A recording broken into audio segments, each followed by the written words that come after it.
எனக்கு என்று நான் எந்த அடையாளத்தையும் சுமக்க விரும்பியதில்லை.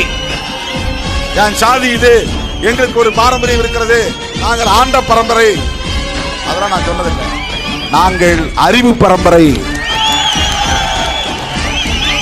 பகவான் புத்தன் வழியில், ஐயன் திருவள்ளுவர் வழியில், பேரறிஞர் அம்பேத்கர் வழியில், பண்டிதர் அயோத்திதாசர் வழியில், ரெட்டமலை சீனிவாசன் வழியில்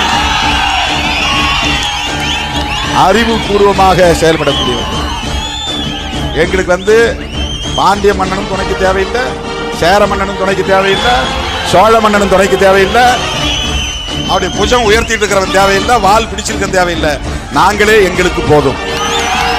எவனோ ஒருத்தனை வாளோடும் வேலோடும் போட்டுட்டு அதை நான் எனக்கு பாதுகாப்பு கேட்டு என் கையே எனக்கு உதவி. நாங்களே எங்களுக்கு பாதுகாப்பு அரண்.